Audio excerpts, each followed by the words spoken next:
International exchange మార్కెట్లో dollar value strong అవుతుంది. ముఖ్యంగా చాలా ఏషియన్ కరెన్సీస్ ఇతర కరెన్సీస్ చూసుకుంటే డాలర్ బలపడుతోంది. మనం రూపీతో కంపేర్ చేస్తే కనుక రూపీ ఈ రోజున డాలర్ కంటే చూస్తే కనుక 86 రూపీస్ ఇస్తే కానీ డాలర్ కొనలేని పరిస్థితి అనమాట. 86-87 రూపీస్ మధ్య డాలర్కి కొనాలంటే ఇన్ని రూపీస్ పే చేయాలి. సో రోజు రోజుకి రూపీ అనేది వీకెన్ అవుతుంది, రూపీ బలహీన పడుతుంది డాలర్తో కంపేర్ చేస్తే. అయితే రూపాయి బలహీన పడుతుంది, డాలర్ బలపడుతుంది.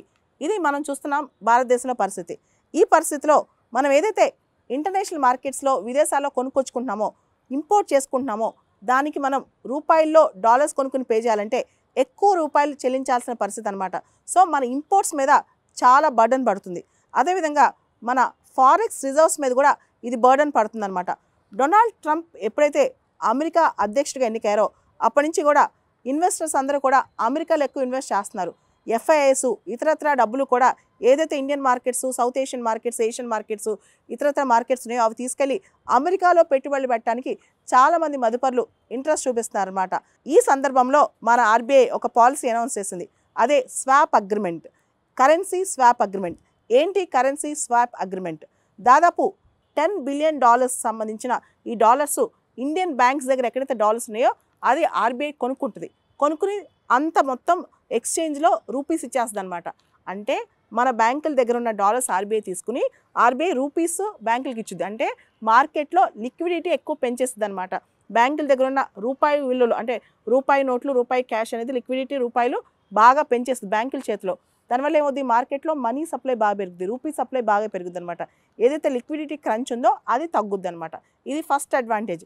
ఆర్బీఐ మన బ్యాంకుల దగ్గర ఉన్న డాలర్స్ దాదాపు $10 బిలియన్ వర్త్ డాలర్స్ ఆర్బీఐ కొనేసుకుని ఆర్బీఐ దానికి బదులు రూపాయలు ఇచ్చేస్తాయి మన బ్యాంకులకి. సో ఈ బ్యాంకుల దగ్గర రూపాయలు బాగా పెరుగుతాయి.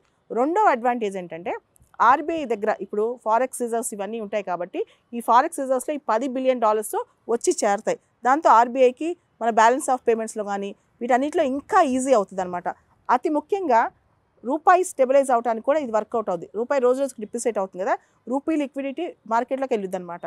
దీంతోపాటు ఎక్స్చేంజ్ రేట్ సంబంధించి ఆర్బీఐ కాస్త తెలివిగా అడుగులు వేస్తుంది.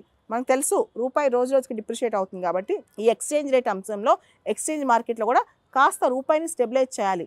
ప్రతిదీ ఆర్బీఐ ఇన్వాల్వ్ అయ్యి కరెక్షన్ చేయదు, కానీ కొంతవరకు రూపాయిని మార్కెట్లోకి వదలటం వల్ల ఆర్బీఐ ఇంకా బెటర్గా రూపాయి విషయంలో బెటర్గా మానిటర్ చేయొచ్చు.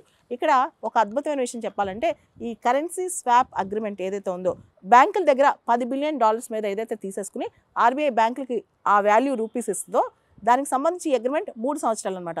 తర్వాత మళ్ళా ఆర్బీఐ ఈ డాలర్స్ను ఏదైతే బ్యాంక్స్ దగ్గర డాలర్స్ తీసుకుందో ఆ $10 బిలియన్ బ్యాంక్స్కి మళ్ళీ ఇచ్చేసి అక్కడి నుంచి రూపాయలు తీసుకుంటుంది అనమాట. ఇది ఆర్బీఐ స్వాప్ అగ్రిమెంట్. దీనికి ప్రధానమైన కారణం ఒకటి మార్కెట్లోకి రూపాయలు పంపించడం, రెండోది డాలర్స్ ఆర్బీఐ చేతిలోకి బ్యాంకుల దగ్గర ఉన్న డాలర్స్ వస్తాయి. సో దీనివల్ల మన ఫారెక్స్ రిజర్వ్స్లో కూడా డాలర్స్ వచ్చి చేరుతాయి అనమాట. ఇలా చాలా అడ్వాంటేజెస్ ఉన్నాయి. దీంతో ఆర్బీఐ ఇప్పుడు మన ఇండియన్ బ్యాంక్స్ దగ్గర ఉన్న డాలర్స్ ఏవైతే ఉన్నాయో $10 బిలియన్ వర్త్ ఆర్బీఐ తీసేసుకుని దాని ప్లేస్లో రూపాయలు అక్కడ సప్లై చేస్తాయి అనమాట. దీనే swap agreement, RBI currency swap agreement, $1 to rupee అంటున్నారు. 3 సంవత్సరాల తర్వాత మళ్ళీ ఆర్బీఐ తిరిగి డాలర్స్ వాళ్ళకి ఇచ్చేసి రూపాయలు తీసుకుంటుంది.